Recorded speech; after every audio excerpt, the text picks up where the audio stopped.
our fellow viewers, and welcome to the sixth episode of Chitkara Design School's very own podcast, Let's Talk Shop. Here, we do our very best to help our students gain the exposure they need in their future and their pursuits of design.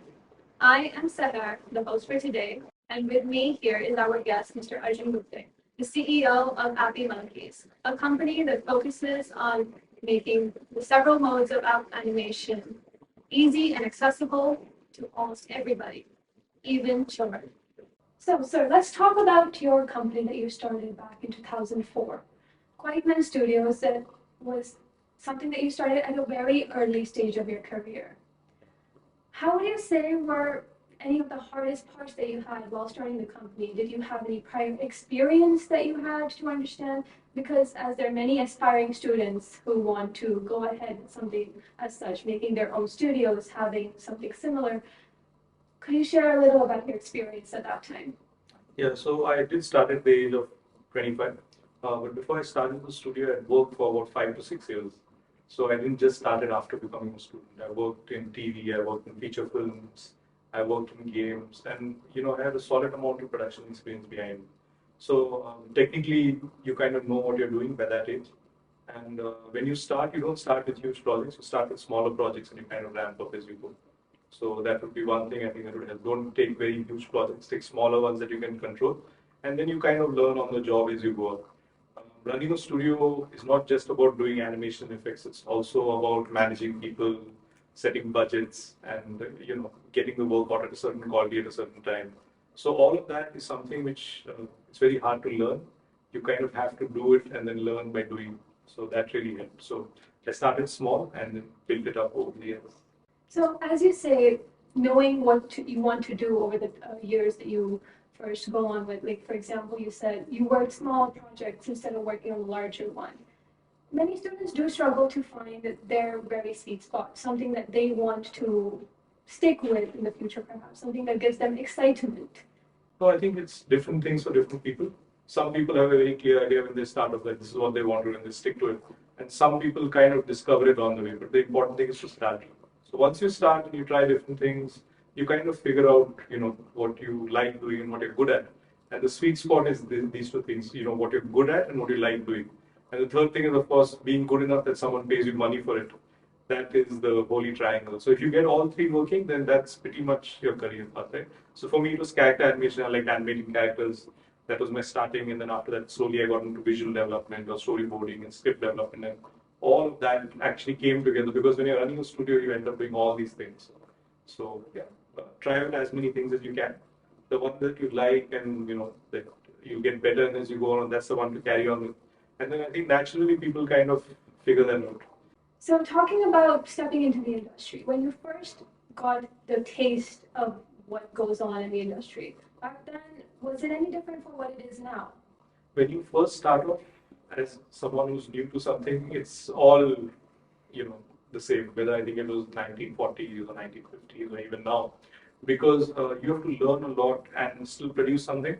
So that core has to be there, and you need a certain amount of discipline to be able to do that. So as long as you have those core principles that you're disciplined, you're hardworking, and you want to actually do better, I think it's the same for everyone.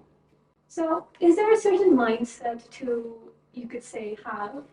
Because there are many students who feel that either they would feel going to the industry is quite easy, I can manage it, or it's something that many people fear stepping forward into it firsthand. Is there a certain mindset that you could probably develop over the years, just like you said, taking smaller jobs, or maybe start off with smaller things like freelancing instead of just going directly into the bigger picture?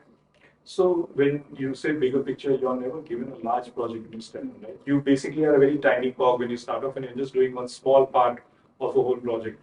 But what it lets you do is it kind of lets you learn by watching other people. Whereas if you freelance by yourself right at the beginning, you don't really understand and you kind of stay locked into that level for pretty much the rest of your life. So if you work with people who are better than you and you see them all working as a team, that kind of makes your ability to do stuff also get much better over the years. So for example, when I first started off, I didn't know much about storyboarding or about pre-visualization, but when I joined my first production studio, they said you seem to have an eye for cameras, so they put us in the pre-visualization department. And then after spending a few months there, at least I understood the fundamentals of pre-visualization. So when you work in larger projects in companies, your palette is a lot more, right? So you can explore a lot more. There'll be another department which does animation, one does visualization, there's a post-production department. So if you go to a company, it kind of has all these facets. Whereas if you're freelancing, you only do, what you can do. So that's the difference. So I always tell all my students, when you first start off, try getting a very broad experience. And then depending on what you like and what you're good at, it will start narrowing down, and then automatically you'll kind of find your path. So animating for what it has become today, it is something that many people feel, or when it is seen on the screen these days, it's something that many people have seen over the years and they expect more. They want more of maybe perhaps perfection or something out of the box. So many animators or just creators, they tend to over-criticize themselves or think of it as something that I want to do better than myself. So some people, they might not really get that spot, whether it should be more, whether it should be less. So how do you go on about finding that one perfect piece of cake spot to just understand where to what and how to judge your own work, basically? The fact is that time is a limitation there. So you have to understand this fundamental fact. As students, we don't get it because you submit an assignment and you might get an extension and you get time to polish it. But in the real world, every job has a meter ticking, and it costs money, right? It's costing the studio boss money. People are paying salaries, they're paying electricity. So everything comes with a limit. So when you join a larger production or you join a studio, everybody operates within those limitations. So if you work in a place where that's happening consistently for a series of projects, you start developing in a sense of what you can do in a given amount of time. Depending on the resources you have. If I have 1,500 people, if I have 50 people, if I have 20 people, what my budget is for that. So that's really, really important, right? So, you could, for example, if you're a director, you can work with a small film crew of 12 people. You can also work with a film crew of 500 people. But ultimately, you have to produce a certain quality of work within that amount of time. So you kind of get that sense when you work on a lot of projects. It's very hard to know it before you go. So it keeps coming back to the same thing I was saying before, which is go and work in places where there are projects which are ongoing, where there's already a professional team, and that's something you pick up from there. There's no set answer to it because there are a lot of variables. It depends on the kind of project that comes in. Now, a Disney project that comes in will have a huge budget with a lot of people, and the expectations are very high. A smaller independent production will probably not have such a higher budget, and you may have an even more crunch timeline, but you have to learn to operate within limitations. So, well, thank you so much, sir, for being here. It is an honor for us to have you here. And for me doing this interview with you, I had an amazing experience.